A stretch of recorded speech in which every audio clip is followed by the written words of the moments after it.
Good morning dear students. आज का जो पैटर्न है वो अपने बोल सकते हैं मैच द कॉलन का पैटर्न है, जो आपका फेवरेट है, जो आपको अच्छे से आता है, अपने को बहुत अच्छे से आता है ये वाला पैटर्न। लेकिन जो मैंने आज जो पैटर्न लिया है वो एक उस मैच द कॉलन वाले पैटर्न में थोड़ा मॉडिफिकेशन करके मैंने एक पैटर्न तैयार किया है, जो थोड़ा उसका एडवांस वर्जन बोल सकते हो आप। मतलब अभी अपनी बात करें तो अभी के अकॉर्डिंग तो मेंस लेवल का बोल सकते हैं, और वैसे प्री में भी ये पूछा जा सकता है। ठीक है, तो ऐसा पैटर्न मैंने तैयार किया क्योंकि एग्जामिनर करता क्या है, जब भी आपके बहुत सारे पैटर्न जो लेता है वो एग्जाम्स के अंदर, और नेक्स्ट टाइम जब एग्जाम होता है तो वो क्या करता है, उन्हीं पैटर्न्स को मॉडिफाई करके उनमें थोड़े चेंजेस कर देता है, कुछ पैटर्न को मिक्स करके एक नया पैटर्न बनाकर आपको दे देता है। तो ऐसे मॉडिफिकेशन करता है। तो अब मैंने भी यहाँ पे क्या किया, आप लोगों के लिए एक पैटर्न तैयार किया है, मिक्स फॉर्म में एक पैटर्न तैयार किया है। तो मैंने जो पैटर्न लिया है वो मैच द कॉलन के साथ मैंने कनेक्टर को यहाँ पे क्या किया है, मिक्स किया है। कनेक्टर और मैच द कॉलन दोनों को साथ में मिक्स कर कर एक नया पैटर्न तैयार किया है। बहुत शानदार वाला मस्त पैटर्न, और मज़े भी आएंगे करने में, बहुत ज़्यादा इंटरेस्टिंग पैटर्न जाएगा ये। और प्री और मेंस दोनों के लिए ये आपका पैटर्न बहुत ज़्यादा इंपॉर्टेंट है, और इस पैटर्न के आने के चांसेस भी बहुत ज़्यादा हैं। क्यों? क्योंकि मैच द कॉलन के अंदर मॉडिफिकेशन और क्या करेगा, कनेक्टर वाला ही मॉडिफिकेशन होगा। ठीक है, ये मॉडिफिकेशन होने के बहुत ज़्यादा चांसेस हैं। तो अपने को अगर ये पैटर्न आ जाता है एग्जाम के अंदर तो बहुत अच्छी बात है, क्योंकि अपनी प्रैक्टिस ऑलरेडी हो जाएगी। ठीक है, अगर बाई चांस कोई और नया पैटर्न आता है तो अपने क्या तरीका अपने को आ गया कैसे पैटर्न्स को मिक्स करके एग्जामिनर पूछ सकता है। तो यहाँ से बहुत सारी चीज़ें क्लियर होगी। बहुत सारे जो मिक्स्ड पैटर्न होते हैं ना आपके, जो 2-3 पैटर्न को मिक्स करके क्वेश्चन बनाते हैं, तो वो वाले जो पैटर्न है उनकी हैंडलिंग यहाँ पे सीखेंगे, और यहाँ पे आपको उसकी प्रैक्टिस होगी, तो वहाँ पे आपको कभी दिक्कत नहीं होने वाली। तो हम अपने क्या करेंगे, हर एक चीज़ को, हर एक पॉइंट को एग्जामिनर क्या क्या अपने साथ गेम खेल सकता है, हर एक चीज़ को क्लियर करते हुए चलेंगे। पूरी इंग्लिश को क्लियर करते हुए अपने यहाँ पे चलेंगे कंप्लीट। अपने ऐसा कोई मौका ही नहीं देंगे एग्जामिनर को ताकि वो अपना मार्क्स डिडक्ट कर पाए, अपने नंबर काट पाए, अपने नेगेटिव मार्किंग करवा पाए। ऐसा अपने उसको मौका ही नहीं देंगे। अपने 100% पे चलेंगे, फुल आउट ऑफ फुल क्या करेंगे, मार्क्स लाने की पूरी कोशिश करेंगे। मतलब क्या है, अपने ऐसा मौका ही नहीं देंगे उनको कि वो अपने मार्क्स काट पाएँ। समझ में आ रही है? तो अपने हर वे में सीखते हुए चलेंगे। जो एग्जामिनर आगे जो काम कर सकता है उन्हीं को प्रेडिक्ट करते हुए अपने तैयारी रखेंगे ऑलरेडी कि वो क्या क्या अपने साथ गेम खेल सकता है। समझ में आई आप लोगों के?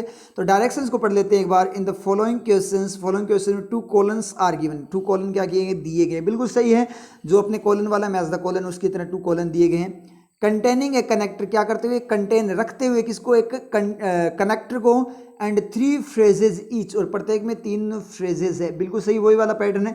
मैच द कॉलन में 3 फ्रेजेज होती है, फर्स्ट कॉलन में और सेकंड कॉलन में। फर्स्ट कॉलन में ABC होता है, सेकंड में DEF होता है, चाहे PQR ऐसे कुछ भी हो सकता है। मतलब 3-3 आपकी क्या होती है, दोनों कॉलन में फ्रेजेज होती है। तो यहाँ पे वो फ्रेजेज तो है, लेकिन साथ में क्या है, एक कनेक्टर भी उन्होंने रखा है एग्जामिनर। मतलब मैंने जो पैटर्न तैयार किया, मैंने एक कनेक्टर भी साथ में रखा है। उसके बाद में अपने बात करें इन द फर्स्ट कॉलन में बात करें, the phrases are A, B and C।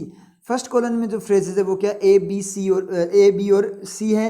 And in the second colon the phrases are D, E and F। Second colon में D, E, F है, जो अपने करते आ रहे हैं। बस एक कनेक्टर एक्स्ट्रा है उसके अंदर, मतलब पैटर्न थोड़ा मॉडिफाई किया हुआ है। You have to make meaningful sentences. आपको क्या करना है, मीनिंगफुल सेंटेंसेज तैयार करने हैं using the connectors and from the phrases of both the colons. मतलब कनेक्टर को यूज करते हुए और साथ में वो फ्रेजेज यूज करते हुए आपको क्या करना है, मीनिंगफुल सेंटेंस तैयार करना। समझ में आया? अब तक अपने क्या करते थे, मीनिंगफुल सेंटेंस कैसे बनाते थे, अपने फ्रेजेस को मिक्स करके देखते थे, ऑप्शन से देखते थे। यहाँ पे कनेक्टर को भी साथ में आपको चेक करना है, कनेक्टर भी वहाँ पे सेटिस्फाई हो रहा है या नहीं हो रहा। वो देख लें, क्वेश्चन करेंगे तब आपको समझ में आ जाएगा, देखते ही समझ में आ जाएगा करना क्या है। There are 5 options. क्या है, 5 ऑप्शन है, 4 ऑफ विच, जिनमें से जो 4 है, display the sequences in which the phrases with the connectors can be joined to form a grammatically and contextually correct sentence। मतलब आपको क्या क्या 5 ऑप्शन, उनमें से 4 तो ये कि जो सीक्वेंस को बताते हैं, जिसमें क्या है, आपका कनेक्टर भी ज्वाइन हो और साथ में फ्रेजेस क्या करो, कनेक्टर को साथ में लेते हुए क्या करें, ज्वाइन हो, एक ग्रामेटिकल और कंटेक्चुअल फॉर्म में क्या हो, आपका मीनिंगफुल सेंटेंस बनाते हुए। If none of the options given, जो दिए गए ऑप्शन है उनमें से, forms a correct sentence, form नहीं करता है करेक्ट सेंटेंस को, आफ्टर कॉम्बिनेशन के बाद में, तो select none of these as your answer. तो नन ऑफ दीज को क्या करो, आंसर की फॉर्म। अगर दिए गए कोई भी ऑप्शन क्या नहीं कर रहा, सही कॉम्बिनेशन को नहीं बता पा रहा, तो आपको क्या करना है, नन ऑफ दीज को अपना आंसर चूज करना है। समझ में आया? तो यहाँ पे आपने देखें फॉर्म्स का मतलब डज फॉर्म सब्जेक्ट क्या है, नन इसका, गिवन आपका V3 ed क्लोज। अगर वैसे थोड़ी वर्किंग देखें तो यहाँ पे जो आपका क्या है इंस्ट्रक्शन दिया गया है, तो इंस्ट्रक्शन आपका समझ में आ गया। कनेक्टर दिया है, फ्रेजेस दिए, मैच द कोलन अपने को ऑलरेडी आता है, बस यहाँ पे कनेक्टर भी अपने को आता है। कनेक्ट कैसे करना होता है दो सेंटेंसेज को, तो उस तरीके से अपने यहाँ पे दोनों का जो कॉन्सेप्ट यूज़ करते हुए यहाँ पे करेंगे। तो स्टार्ट करते हैं अपने फर्स्ट क्वेश्चन को। तो फर्स्ट क्वेश्चन पे अपने बात करें तो फर्स्ट क्वेश्चन आपका आता है, यहाँ पे जो कनेक्टर है, देखो कॉलन तो देखो अपने को वैसा सेम का सेम सोल्व करना स्टार्ट करो आप साथ साथ, मैं साथ साथ बता देता हूँ आपको। देखो फर्स्ट कॉलन और सेकंड कॉलन, कॉलन तो अपने को दोनों क्या दिए गए हैं, सेम दिए गए हैं, जैसे मैच द कॉलन में दिए जाते थे। यहाँ पे ABC है और सेकंड कॉलन में DEF है, इनको क्या करना, मैच करना है। ठीक है, ये समझ में आता है सर, कोई दिक्कत नहीं है। उसके बाद में अपने बात करें तो एक कनेक्टर दिया नॉट ओनली बट ऑल्सो, बीच में डॉट डॉट है, इसका मतलब क्या है, नॉट ओनली फर्स्ट सेंटेंस में यूज करना है, बट ऑल्सो आपको किसमें, सेकंड सेंटेंस में यूज करना है, मतलब दोनों को मर्ज करते हुए।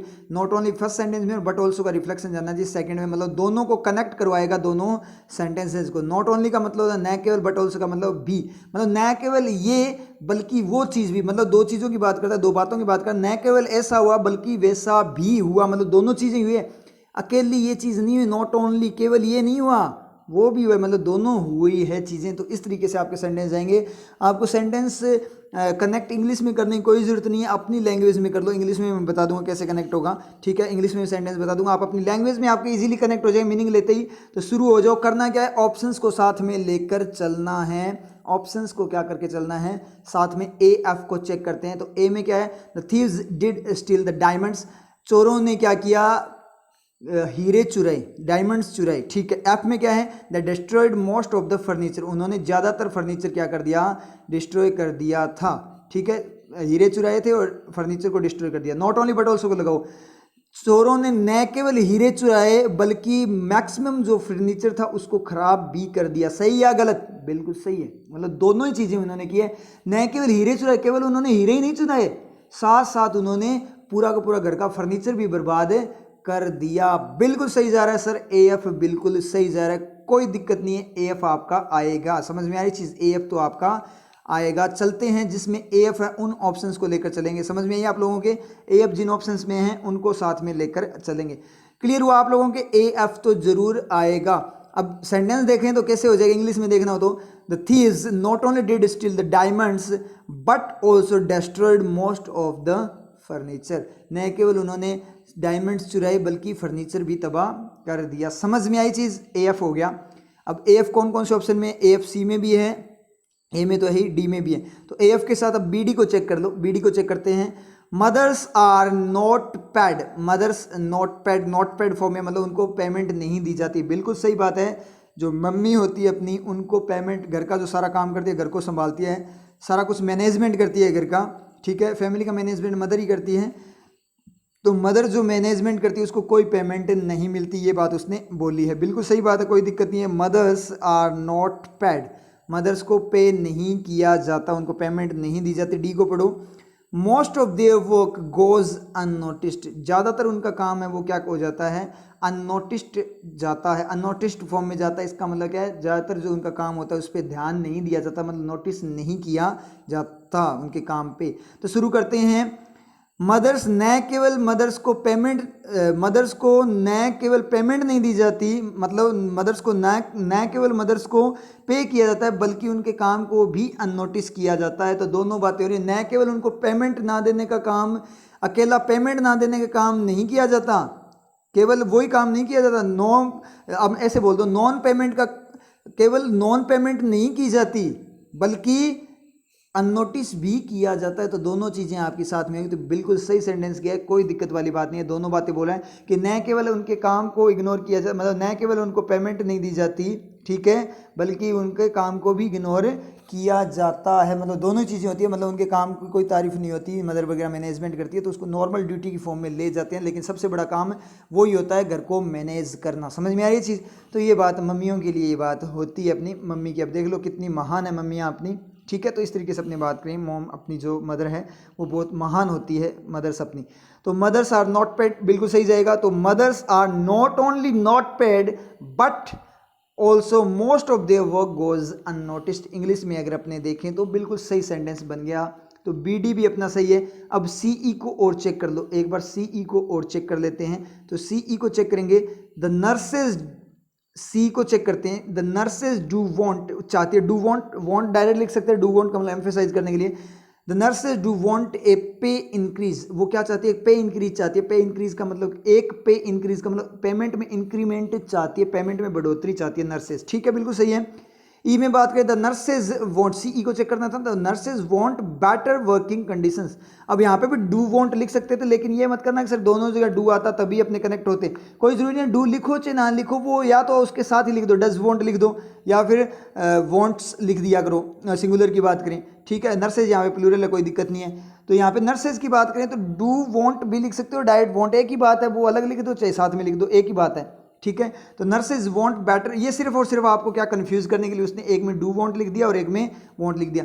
जिस स्टूडेंट्स को चीज़ें क्लियर नहीं है, जो रूल्स के अकॉर्डिंग चलता है, तो वो यहीं पे कंफ्यूज हो जाएगा कि ये तो ऑप्शन होगा ही नहीं, क्योंकि एक बार में तो नर्सेज के साथ डू वांट लिखा है और एक बार में क्या लिखा है, वांट लिखा है। तो यहाँ पे तो क्या होगा, यहाँ पे तो ना गड़बड़ है, ये तो सेंटेंस ऑलरेडी सी वाला गलत है कि डू वांट क्यों लिखेगा, वांट लिख देता, डू वांट थोड़ी लिखते हैं। तब डू नॉट वांट के लिए तो नॉट लगाते हैं, तो डू नॉट लगाते हैं तो मॉडल तो होता है ना, तो मॉडल को अलग लिख दे तो क्या दिक्कत है, कोई दिक्कत नहीं है। या फिर कई स्टूडेंट ये सोच लेते हैं कि डू भी एक्शन है, वांट भी एक्शन है, दो एक्शन ऐसे कैसे साथ में आ सकते हैं, मदर्स करती भी है और चाहती भी है। तो यहाँ जो डू है वो मेन एक्शन नहीं है, यहाँ पे डू आपका क्या है, मॉडल है, समझ में आई। यहाँ पे डू आपका करना, काम करने वाला जो डू है वो नहीं है, यहाँ पे मॉडल आपका डू है, ये चीज़ भी क्लियर होनी चाहिए। तो जिन स्टूडेंट्स के कॉन्सेप्ट क्लियर नहीं है, जिनका सेंस नहीं बना हुआ, चमका हुआ सेंस नहीं है और रूल्स रटे हुए, तो वो स्टूडेंट कभी नहीं कर पाएगा ये वाले क्वेश्चन, कोई सा भी नहीं कर पाएगा आज के टाइम में, तो क्योंकि सारे के सारे क्या सेंस की फॉर्म में आते हैं, रूल्स तो फॉलो होते नहीं है।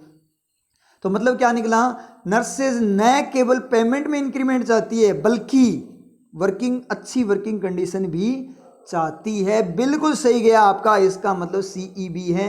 अब अपने बोले सर कौन सा ऑप्शन टिक करें, ए भी सही लग रहा है, बी भी सही लग रहा है, सी भी सही लग रहा है, डी भी सही लग रहा है, तो कौन सा टिक करेंगे, सी करेंगे, क्योंकि वो सारे के सारे ऑप्शन को लेकर आता है। बी में अपने बात करें तो बी डी एंड सी दो ही दे रखे हैं, तो दोनों के दोनों ठीक है, आपके सही हो सकते हैं। बी डी और सी ओनली नहीं बोला, ओनली बी डी एंड सी बोलता तो गलत होता है, उसने बोला बी डी और सी है, वो कॉम्बिनेशन सही है या नहीं है, तो बी डी और सी वाला कॉम्बिनेशन तो सही है, लेकिन सी ऑप्शन ज़्यादा बेटर है और इन सब में बेस्ट है, क्योंकि वो सबको लेकर आ रहा है, तो ऑप्शन अपना टिक हो जाएगा सी। समझ में आया, तो ऑप्शन टिक हो जाएगा आपका सी। क्लियर हुआ।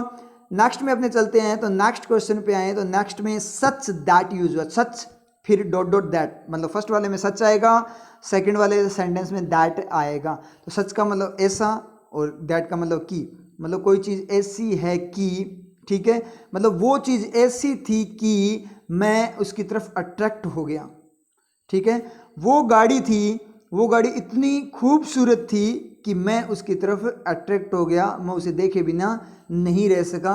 जो भी कार वगैरह, जैसे मान लीजिए कोई मॉडर्न टाइप की स्पोर्ट्स कार की अपनी बात करें, स्पोर्ट्स कार या स्पोर्ट्स बाइक की बात करें, कि वो स्पोर्ट्स बाइक जो थी या कार थी, जो फरारी थी, वो इतनी शानदार वाली गाड़ी थी, इतनी खूबसूरत गाड़ी थी कि मैं उसे देखने से खुद को रोक नहीं पाया। तो ये सो दैट मतलब उसका इम्पैक्ट लेकर आता है, इस तरीके से वर्क करता है such that, sorry such that आपका। तो यहाँ से अपने बात करें तो शुरू करते हैं, ए एफ को पढ़ना, ए एफ को पढ़ो। The designer has received rave review, rave का मतलब वैसे निंदाजनक भी होता है और रेव का मतलब बहुत ज़्यादा अच्छा भी होता है, अच्छे मतलब बड़ाई वाले, प्रशंसा वाले भी होते हैं, दोनों तरीके से वर्क करता है, नेगेटिव पॉजिटिव दोनों को बताता है। तो यहाँ पे अपने देख लेते हैं, आगे वाली बात के अकॉर्डिंग पता लगेगा नेगेटिव है या पॉजिटिव है। तो डिजाइनर हैज़ रिसीव्ड, एक बार पॉजिटिव पढ़ लेते हैं, उसको रिव्यू कैसे मिले, बहुत प्रशंसा वाले रिव्यू मिले हैं डिजाइनर को। उसके बाद एफ को देखना, a conventional thing to happen to him, एक कन्वेंशनल चीज़ होनी है उसकी तरफ हैपन होनी है, उसकी तरफ हैपन होनी है। तो फर्स्ट वाला टू है वो क्या है आपका मॉडल है, और सेकंड वाला जो टू है हिम वाला, वो टू आपका प्रीपोजिशन है। दोनों टू की क्या है, सेम टू नहीं है, दोनों की वर्किंग अलग अलग है। तो कन्वेंशनल का मतलब परंपरागत चीज़ उसके साथ होनी है, तो परंपरागत चीज़ होनी है, इसका मतलब पॉजिटिव वे में रिव्यू मिले हैं उसको, मतलब क्या है, पॉजिटिव वे में रिव्यू मिले हैं, इसका मतलब क्या है, बढ़ाई हुई है। तो डिज़ाइनर को पॉजिटिव वे में, डिज़ाइनर को पॉजिटिव वे में ऐसे पॉजिटिव रिव्यूज़ मिले कि उसे उसके साथ कुछ ना कुछ कन्वेंशनल थिंग होनी है, बिल्कुल सही है, लेकिन ग्रामेटिकल फॉर्म में गलत हो गया, क्योंकि designer has received rev reviews वो तो चला गया, लेकिन दैट के बाद में जो कन्वेंशनल थिंग की बात करें तो वो कहीं से सेटिस्फाई नहीं होगा। विल हैपन होता तो सेटिस्फाई हो जाता, क्योंकि टू जो आपका मॉडल होता है वो मॉडल एक्स्ट्रा इन्फॉर्मेशन का मॉडल होता है, वो सब्जेक्ट नहीं मांगता और ना ही सब्जेक्ट को सेटिस्फाई करता है, वो एक्स्ट्रा इन्फॉर्मेशन होता है। तो कन्वेंशनल जो थिंग है ना आपकी, उसको कोई भी सेंटेंस नहीं मिल पा रहा है यहाँ पे कहीं से, ना तो पीछे से कोई तीर लगा है, ना आगे जाकर उसे कोई सेंटेंस मॉडल वगैरह मिला है। इसका मतलब कन्वेंशनल थिंग आपका जो नाउन है वो अकेला रह जाएगा, और आपको पता है कोई भी एलिमेंट अकेला नहीं रहना चाहिए, हर एक एलिमेंट आपका सेटिस्फाई होना चाहिए। तो कन्वेंशनल थिंग कहीं से भी सेटिस्फाई नहीं हुआ, इसका मतलब ग्रामेटिकल फॉर्म में अपना ये सेंटेंस क्या है, गलत है। ये चीज़ आप लोगों की क्लियर होगी क्योंकि कन्वेंशनल थिंग क्या है, कन्वेंशनल चीज़ मतलब नाउन है, और वो कहीं से सेटिस्फाई नहीं हो रही, ना तो उसके पीछे से एरो लगा, ना उसको प्रीपोजिशन ने खाया, ना ही उसको सेंटेंस मिला, मतलब फ्री पड़ी है बिल्कुल, और फ्री चीज़ नहीं छोड़ सकती। जो भी एलिमेंट आपका आएगा सेंटेंस में, हर एलिमेंट को आपको क्या करना पड़ेगा, सेटिस्फाई करना कंपलसरी होता है। ये सेंटेंस की क्या होती है, बेसिक रिक्वायरमेंट होती है, आप लोगों को पता ही है। समझ में आया? तो इसका मतलब ग्रामेटिकल फॉर्म में ए एफ अपना गलत हो जाएगा, तो जिसमें भी ए एफ है वो सारे उड़ा दो। ए ऑप्शन गया, सी ऑप्शन गया, और डी ऑप्शन भी गया। ये तीनों के तीनों ऑप्शन अपने यहाँ से गए, जिनके साथ ए एफ था वो सारे के सारे। अब बी डी को चेक कर लो। इट वॉज ए, क्या करेंगे, बी को चेक करेंगे। It was a beautiful night, ये एक ब्यूटीफुल सुंदर रात थी, ठीक है, कोई सुंदर रात की बात कर रहा है, अच्छी मस्त रात थी उसकी बात कर रहा है। डी में we decided to dine outside, हमने डिसाइड किया, डाइन का मतलब भोजन खाना करना, शाम का जो रात का खाना होता है उसको बोलते हैं डिनर को, ठीक है। डाइन आउटसाइड का मतलब बाहर जाकर खाने का हमने डिसाइड किया।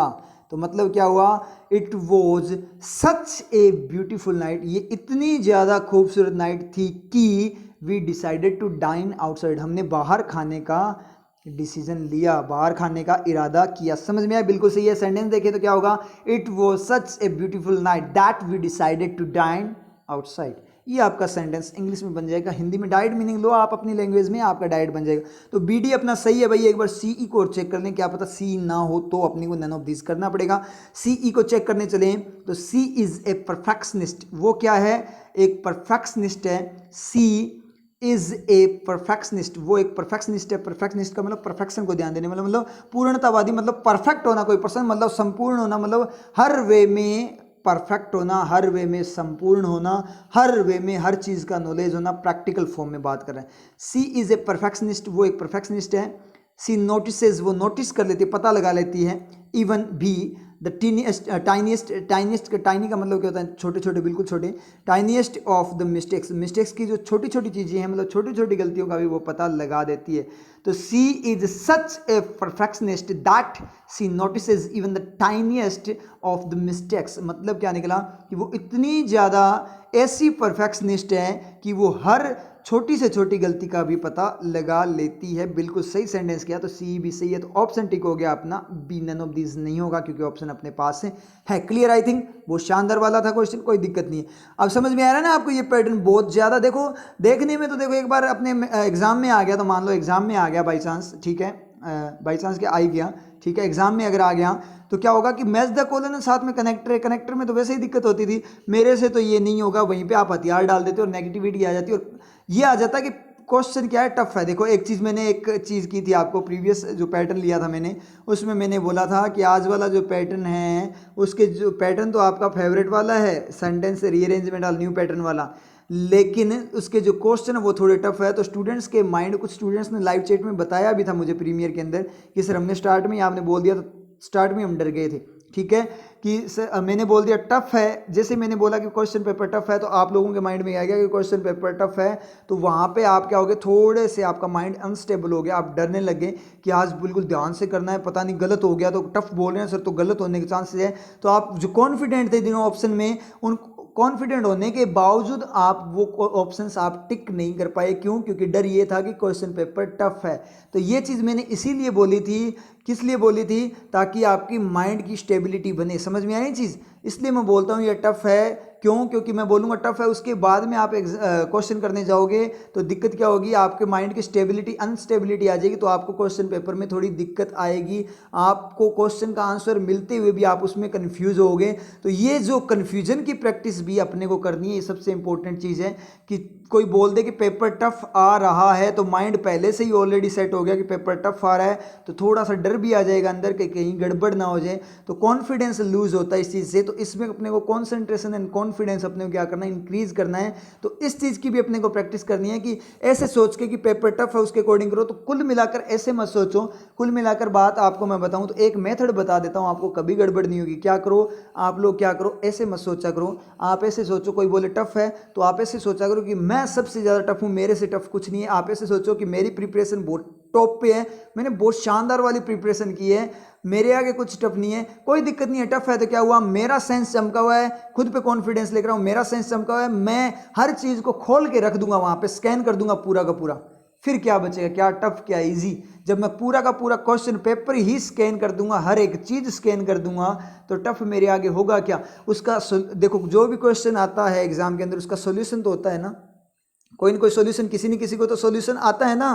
चाहे टीचर को आता हो, चाहे जिस बंदे ने एग्जामिनर ने बनाया उसको आता हो, किसी न किसी को सोल्यूशन आता है। अगर दुनिया में किसी न किसी पर्सन को उसका सोल्यूशन आता है तो मुझे भी उसका सोल्यूशन आता है, मैं भी उसका सोल्यूशन ढूंढ सकता हूं। कि दुनिया में अगर कोई भी पर्सन ये काम कर सकता है तो मतलब ये काम मैं भी कर सकता हूं। क्योंकि अगर दुनिया में कोई ना कर सके फिर तो सोचें कि क्या पता मैं ना कर पाऊं, फिर भी मैं ट्राई करूंगा अपनी 100% पे पूरा उस काम को करने की।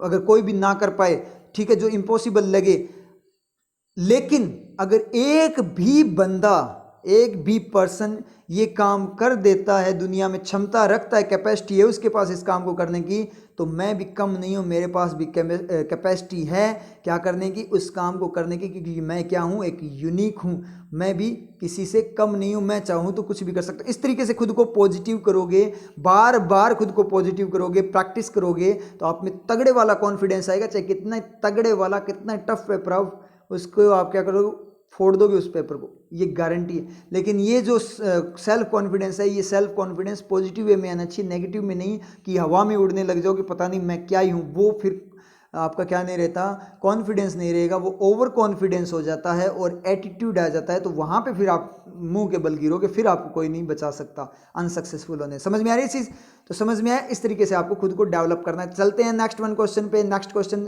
करो, यहाँ पे दिया है अपने को just as. So just as, अब इसका मीनिंग बता देता हूँ मैं एक बार आपको। जस्ट एज का मतलब जैसे कि, और सो का मतलब इसलिए, इस तरीके से मतलब जैसे कि ये है वैसे ही। जैसे मान लीजिए जिस तरीके से हमने पिछली बार मैच को जीता था ना, वैसे ही इस बार भी जीतेंगे।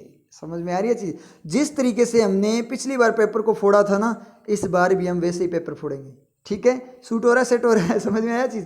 चलो आप ऐसे सेट कर लो कि जिस तरीके से हम पिछली बार पेपर से फूटे थे ना, उसी तरीके से अपने अब की बार भी पेपर से हम फूटेंगे। समझ आए, क्योंकि प्रिपरेशन नहीं होगी तो पेपर आप थोड़ी फोड़ोगे, पेपर आपको फोड़ेगा। समझ आए, जिस तरीके से पिछली बार पेपर ने हमको फोड़ दिया था ना, उसी तरीके से अब की बार फिर से हम पेपर के द्वारा फोड़े जाएंगे। तो ऐसा नहीं बोलना, मतलब क्या है, जिस तरीके से पिछली बार पेपर को फोड़ दिया तो वो तो बाई चांस सिलेक्शन नहीं हुआ, इसी तरीके से अब की बार फिर से पेपर को फोड़ेंगे। या फिर नहीं फोड़ पाए थे तो अब की बार पेपर को फोड़ेंगे, और जिस तरीके से अब की बार पेपर फोड़ेंगे उसी तरीके से हमेशा पेपर फोड़ेंगे। और जिस तरीके से अब की बार सक्सेसफुल होंगे, इसी तरीके से हर बार सक्सेसफुल होंगे वैसे ही। तो वहाँ यूज हो जाए just as. So I think आप लोगों को क्लियर है।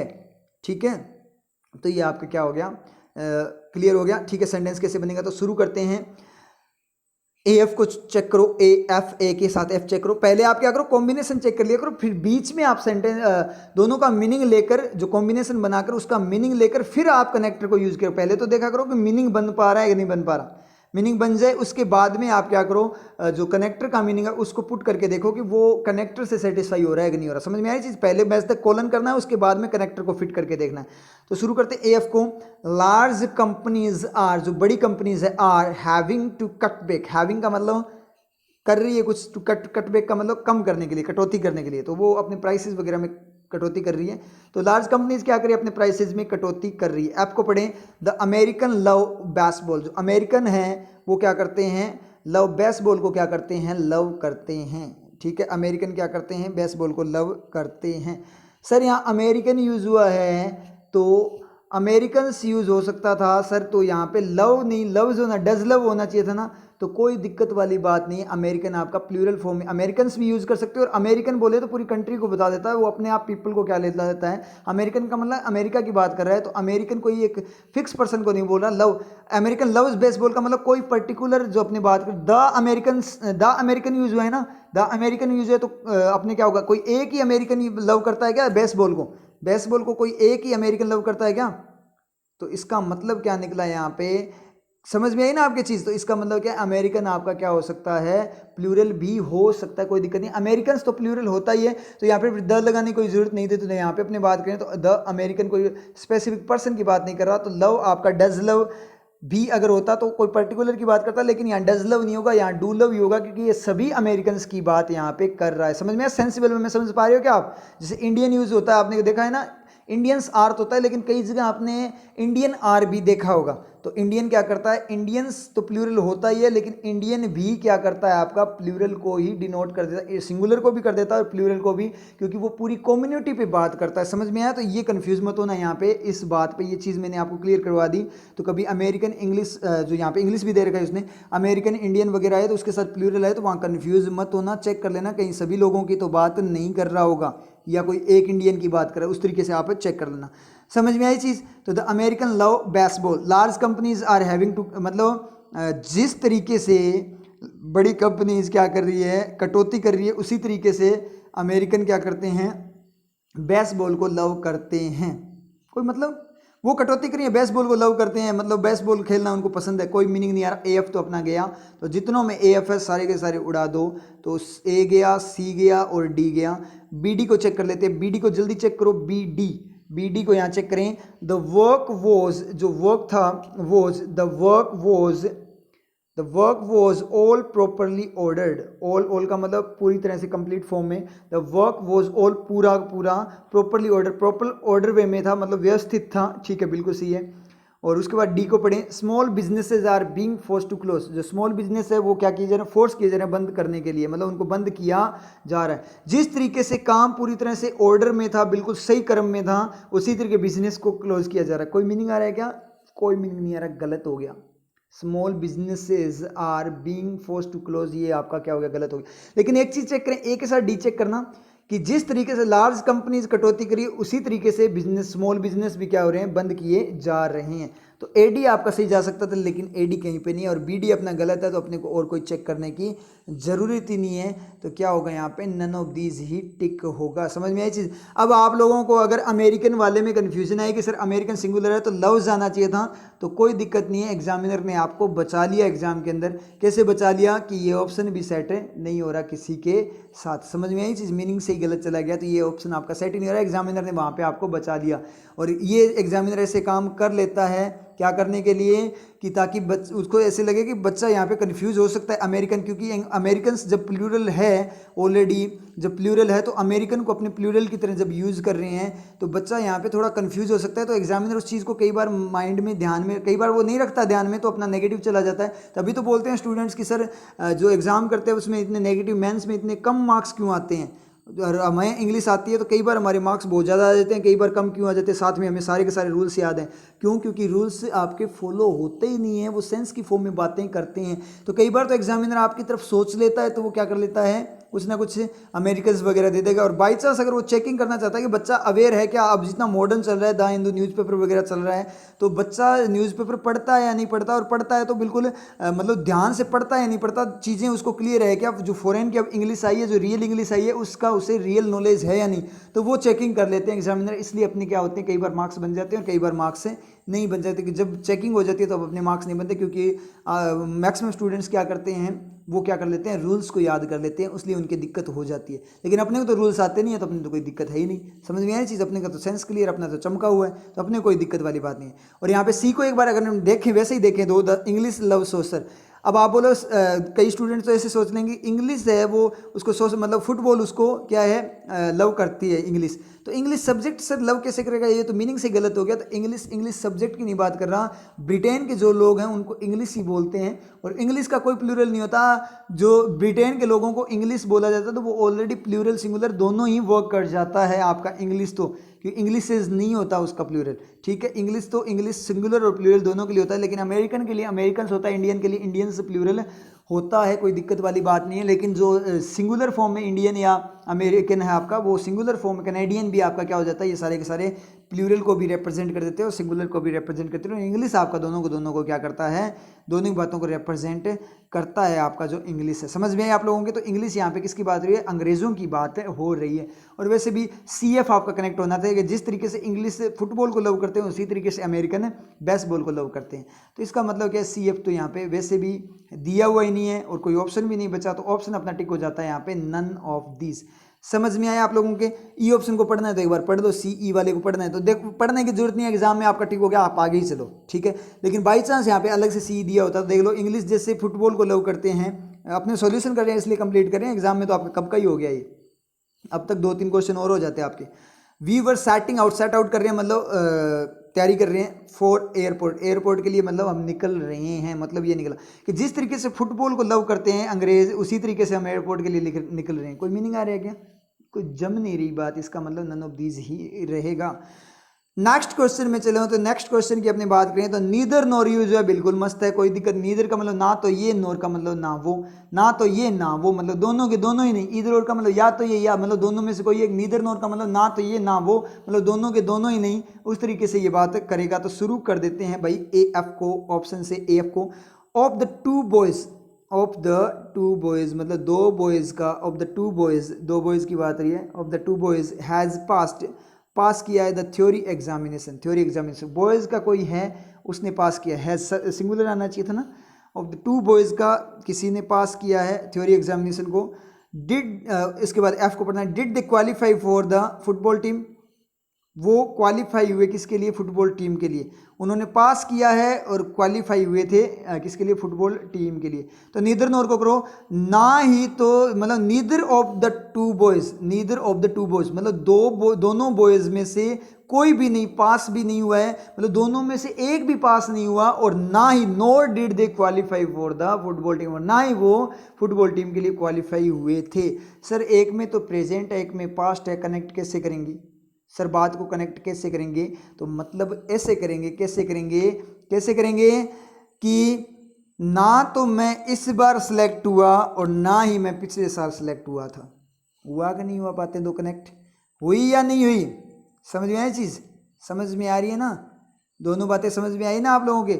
ना तो मैंने अब चीटिंग की है और ना ही मैंने पहले चीटिंग की थी, दोनों बातें हुई ना। तो ये नीदर नॉर कभी है ना उस चीज़ को नहीं बताता कि कई बोल देते हैं पैरेललिज्म यूज होता है। पैरेललिज्म क्या पैरेललिज्म होता है? कुछ नहीं होता, फालतू की चीज़ें होती है सारी की सारी। पैरेललिज्म ये नाम दे देते हैं, पता नहीं एब्स्ट्रैक्ट नाउन।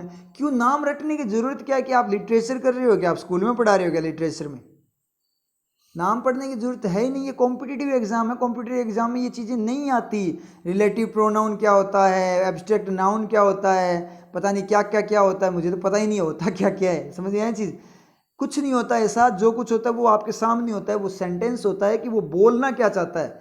कॉम्पिटिटिव एग्जाम में जब अपने करते हैं तो अपने सिर्फ फीलिंग समझनी होती है कि ये जो सेंटेंस है वो बोलना क्या चाहता है। मैथ्स का भी क्वेश्चन है तो ये क्वेश्चन बोलना क्या चाहता है, ये चाहता क्या है अपने से, और जो वो चाहता है ना वो अपने को देना होता है वहाँ पे। समझ में आ रही है ना चीज़? और कुछ नहीं करना होता। एब्स्ट्रैक्ट नाउन वगैरह वहाँ पे जाकर आपको बैंक में जाकर है ना मैनेजर के बच्चों को नहीं पढ़ाना जाकर। समझ में आ रही है ना कि इंग्लिश करवाएंगे आपको, स्कूल में नहीं पढ़ा रहे आप। लिटरेचर की तैयारी नहीं कर रहे, लिटरेचर नहीं है आपका, कोई MA वगैरह नहीं कर रहे आप लिटरेचर में। समझ में आ रही है आप लोगों के? BA MA नहीं कर रहे आप लिटरेचर के अंदर। तो लिटरेचर नहीं चल रहा है यहाँ पे, ना स्कूल का लेवल चल रहा है। ये है कॉम्पिटिटिव एग्जाम। तो यहाँ पे क्या होता है, कॉम्पिटिटिव एग्जाम में एग्जामिनर आपसे कुछ डिमांड करता है कि मैं आपसे ये चाहता हूँ, और आप उसकी अगर डिमांड को फुलफिल कर देते हो तो आपको वो सिलेक्ट कर लेता है। अगर फुलफिल नहीं कर पाते तो वो आपको क्या कर देता है, आउट कर देता है वहाँ से, तो आपका सिलेक्शन नहीं होता है। समझ में आ रही है ना? कॉम्पिटिटिव एग्जाम की डेफिनेशन अलग होती है। और मैक्सिमम फैकल्टी क्या करते हैं, जो इंग्लिश की फैकल्टी तो मैंने देखा ही है, मैक्सिमम फैकल्टी क्या करते हैं, रूल्स वगैरह करवाते हैं और ये बस वही रटवाने लग जाते हैं। एब्स्ट्रैक्ट नाउन लिख लो, ये नाउन लिख लो, काउंटेबल लिख लो, अनकाउंटेबल। अरे क्यों काउंटेबल अनकाउंटेबल लिखवा रहे हो? डायरेक्ट बता दो ना बच्चों को काउंटेबल अनकाउंटेबल होता क्या है। डाइट बता दो कि जिन चीज़ों को अपने बात करें मिक्स कर दें, अलग ना कर पाए वो अनकाउंटेबल है, जिनको अलग कर सकते हो वो क्या है, काउंटेबल है। प्रैक्टिकल फॉर्म में चलो ना, प्रैक्टिकल अप्रोच मांगते हैं वहाँ पे, आपको काम वहाँ पे जाकर आगे काम करना है आपको। और काम क्या होता है, प्रैक्टिकली होता है। जब अपने कोई काम करते हैं तो वो प्रैक्टिकल होता है। समझ में आ रही है चीज़। और मैक्सिमम टीचर्स क्या करते हैं, स्कूल का जो पैटर्न है वो का वही पैटर्न क्या करें, कॉम्पिटिशन एग्जाम में फॉलो करवा देते हैं बच्चों को। पूरा का पूरा जो स्कूल में चलाते थे पहले, स्कूल में यूज होता थी सारी की सारी चीज़ें, वो पूरा का पूरा उठा के सेम का सेम स्कूल वाला ही डाल देते हैं कंपटीशन एग्जाम में। उन्हें यही नहीं पता कि कंपटीशन एग्जाम की डेफिनेशन क्या होती है, रियल में कंपटीशन एग्जाम होता क्या है। कंपटीशन एग्जाम कोई स्कूल लेवल का बोर्ड का एग्जाम नहीं है। कंपटीशन एग्जाम आपकी चेकिंग होती है, आपकी प्रैक्टिकल अप्रोच की चेकिंग होती है कि आप प्रैक्टिकली कितना सोच सकते हो। और कंपटीशन एग्जाम में जो एग्जामिनर होता है वो आपसे डिमांड करता है, वो मांग करता है, तो उसकी जो मांग है, जो वो आपसे मांगता है वो चीज़ उसको देनी होती है, ना कि रट्टाफिकेशन चलाना होता है वहाँ पे। समझे, कुछ पेज भर के नहीं आने होते कंपटीशन एग्जाम में। जो चीज़ मांगेगी वो देनी होती है, स्किल्स चेकिंग होती है, मतलब प्रैक्टिकल चीज़ें चेक होती है। इसलिए बच्चे क्या करते हैं, ग्रो नहीं कर पाते, इसलिए उनका सिलेक्शन, इसलिए इंग्लिश में तो मार्क्स उनके इसलिए नहीं आते क्योंकि मैथ्स वगैरह तो ऑलरेडी प्रैक्टिकल सब्जेक्ट ही है। इंग्लिश में इसीलिए नहीं आते मार्क्स क्योंकि बच्चों को क्या कर देते किया जाता है, पूरा का पूरा स्कूल लेवल वाला जो पैटर्न है, पूरा का पूरा स्कूल वाली चीज़ें करवाई जाती है। और वैसे भी इंडिया का जो स्कूल लेवल का पैटर्न है, जो जिस तरीके से एजुकेशन है वो बिल्कुल बैकवर्ड है, बहुत ज़्यादा पुरानी हो चुकी है, आउटडेटेड हो चुका है, बिल्कुल भी प्रैक्टिकल अप्रोच नहीं है। तो वो कामयाब भी नहीं होते बच्चे, उनको कुछ नहीं आता बच्चों को। स्कूल लेवल वाले बात करें, उनको थ्योरेटिकल नॉलेज हो सकता है, किताबी नॉलेज होता है, उनको प्रैक्टिकल नॉलेज बिल्कुल भी नहीं होता। तो यही सबसे बड़ी दिक्कत है क्या इंग्लिश की, कि क्यों नहीं होती इंग्लिश आप लोगों से, क्योंकि जो फैकल्टीज होती है वो क्या करती है, आपको स्कूल पैटर्न करवाती है, क्योंकि उनको खुद को ही नहीं आता प्रैक्टिकल कुछ करना। प्रैक्टिकल उनको चीज़ें पता ही नहीं, जब प्रैक्टिकल लाइफ उन्होंने जी नहीं है। कोई मान लीजिए प्रैक्टिकल लाइफ से रिलेटेड है, जिसने उसका फील्ड ही प्रैक्टिकल वाला रहा है, तो वो ही करवा सकता है वो चीज़ें। तो वो उनको खुद को ही नहीं आता, तो वो सेम क्या करते, जो चीज़ स्कूल में पढ़ाते थे वही रटा रटाया पूरा का पूरा यहीं पे पढ़ा देते हैं, सेम का सेम बुक को फॉलो करके, प्रैक्टिकल कुछ करवाते नहीं। तो पहले तो कॉम्पिटिशन एग्जाम की डेफिनेशन पता करो ना, कि कॉम्पिटिशन एग्जाम की डेफिनेशन क्या होती है। ऐसे मुंह उठा के शुरू हो जाते हो। समझ में आ रही है चीज़। तो वो वाली बात है। तो नीदर वाला अपना हो गया, ना ही तो दो बॉयज़, आप दोनों बॉयज़ में से ना ही तो कोई पास हुआ और ना ही उन्होंने क्या किया, क्वालिफाई किया। सर नीदर नोर का रिफ्लेक्शन तो ऐसे होता है ना, सेंटेंसेस पे होता है कि ऐसे होना चाहिए था, two boys neither has passed neither qualified, इस तरीके से होना चाहिए था। Of the boys, neither of the boys हो गया, वो तो नीदर तो आपका हैज के साथ ऑलरेडी खत्म ही हो गया उसका सब्जेक्ट बनकर, फिर नोर कहाँ से सेटिस्फाई होगा। तो नोर ऐसे कभी सेटिस्फाई होता ही नहीं है, वो तो एक्स्ट्रा बात को कनेक्ट करता है। ऐसा कुछ नहीं होता कि नीदर और नोर एक दूसरे के साथ कंपल्सन में आएंगे। डायरेक्ट भी हो सकता है कि he does not know the answer NOR does she, ना तो वो आंसर जानता था और ना ही वो जानती थी, तो नोर डायरेक्ट भी आ जाता है। ही नोर सी वॉज देयर, ना ही तो वो था और ना ही वो थी। नीदर नोर नहीं यूज हुआ ना, ही नोर डायरेक्ट यूज कर दिया और की तरह। तो ऐसा कुछ भी नहीं होता कि उनको कॉम्बिनेशन करवा के रिफ्लेक्शन लेते हैं ना, कि नीदर यहाँ आएगा तो वहीं से कनेक्शन लेकर वहीं से वो दूसरा सेंटेंस नोर वाला ऐड होगा, ऐसा कुछ नहीं होता। यहाँ तो देखो नीदर के साथ नोर वाला ऐड कैसे करोगे, आप कर ही नहीं सकते। इसका मतलब दो अलग से सेंटेंसेस को बताया उसने, दो अलग अलग बातें की है। तो ऐसा कुछ नहीं करना, वर्किंग देखा करो कि वर्किंग क्या होती है। नीदर बोलता है दो में से कोई नहीं को बोलता है, या फिर दो बातें, दो सेंटेंसेस, ठीक है, किसी के लिए यूज हो जाए, दो पर्सन्स के लिए यूज हो जाए, नाउन वगैरह किसी के लिए यूज हो सकता है। और नोर क्या करता है, ना ही मतलब और की फॉर्म में बात करके नेगेटिव नोट गेट लग जाता है, जैसे कंप्यूटर वगैरह में अपने लॉजिक गेट्स में अपने बात करें, ठीक है, इलेक्ट्रॉनिक्स एंड कम्युनिकेशन वगैरह में, इंजीनियरिंग में बात करें, तो नोर गेट्स आपका और गेट का नोट गेट होता है, मतलब और मतलब दो में से एक करता है तो वो दोनों में से किसी को ही नहीं लेता, इस तरीके से वो करता है। समझ में आया। तो इसका मतलब क्या, ए एफ तो अपना यहाँ पे क्या है, सही है क्या, ए एफ अपना यहाँ पे सही है, ए एफ अपना यहाँ पे सही है। समझ में आया आप लोगों के, ठीक है। नेक्स्ट में पढ़े हैं अपने ए एफ के साथ बी डी को पढ़ लेते हैं। बी डी को चेक करें। बी डी को पहले कॉम्बिनेशन देखो, the teacher couldn't answer her question, teacher उसका आंसर नहीं दे सका, मतलब नहीं दे पाया, दे पाई, टीचर फीमेल मेल दोनों ही हो सकते हैं। उसके बाद क्या चेक करना है, D the weather is mild today, weather आज क्या है, हल्का है, मौसम आज हल्का है, मतलब सुहावना है। तो ना ही तो टीचर आंसर दे पाया और ना ही मौसम सुहावना है, मतलब क्या निकला कि ना ही तो टीचर आंसर दे पाया और ना ही मौसम सुहावना है, कोई मीनिंग ही नहीं है यहाँ, बिल्कुल गलत। तो बी डी तो अपना गलत हो ही गया, और जैसे ही बी डी गलत हुआ तो सी भी गया और डी भी गया।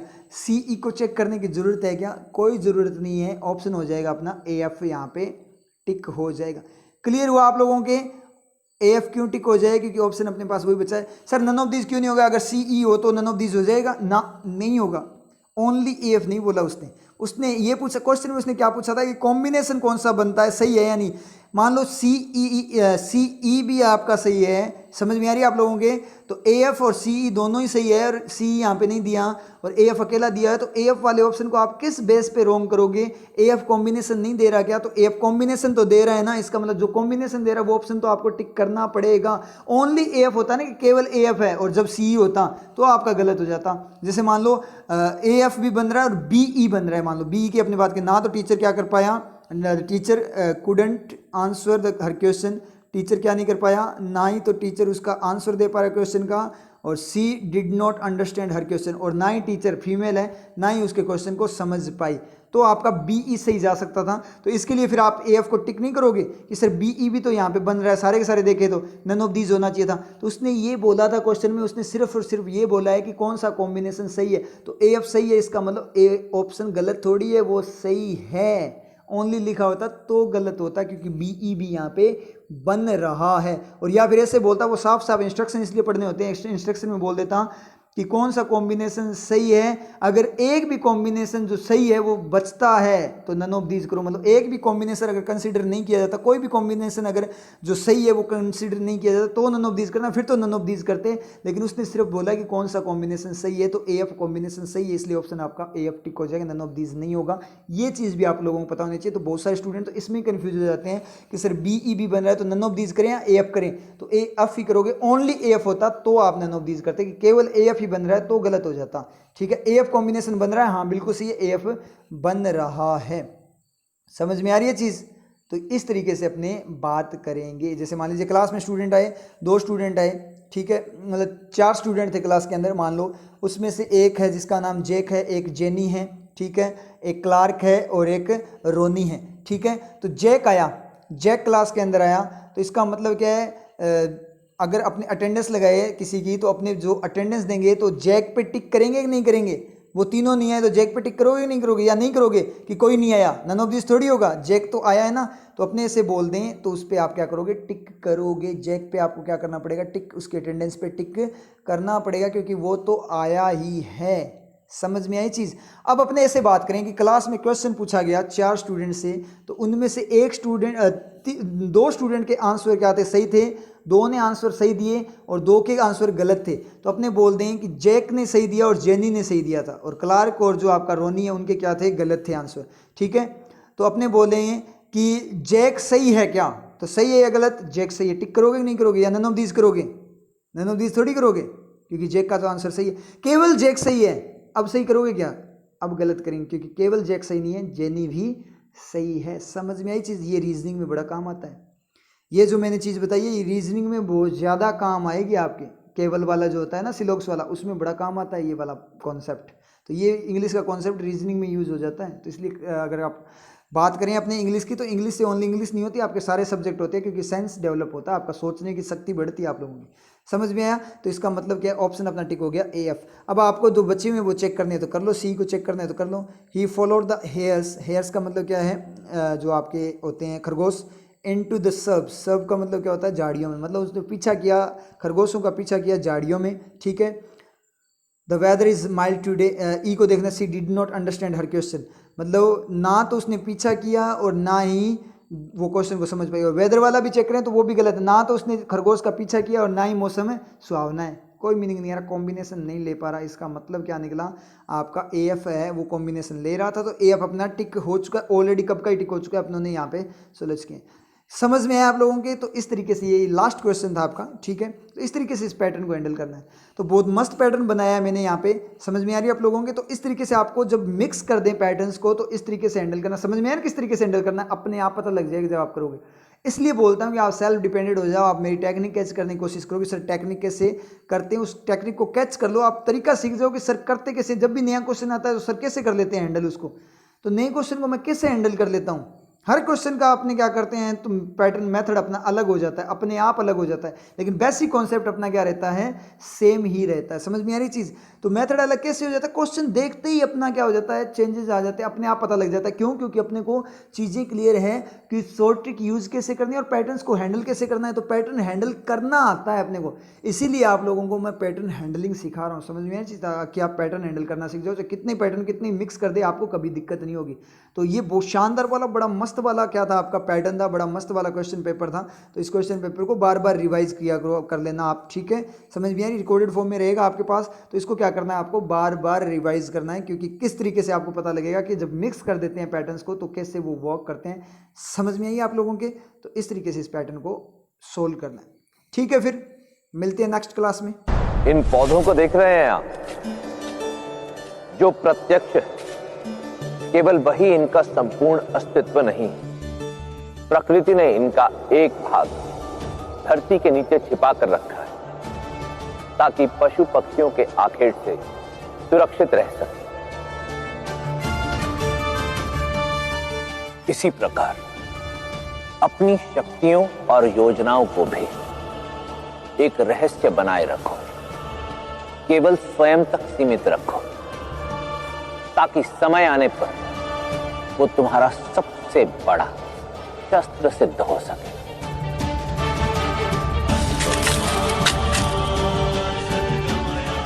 इस मूली की भांति जो जितनी धरती के नीचे उतनी ही धरती के ऊपर भी केवल उचित समय आने पर ही अपना संपूर्ण अस्तित्व दर्शाती है। नीतियां मेरी, नियति आपकी,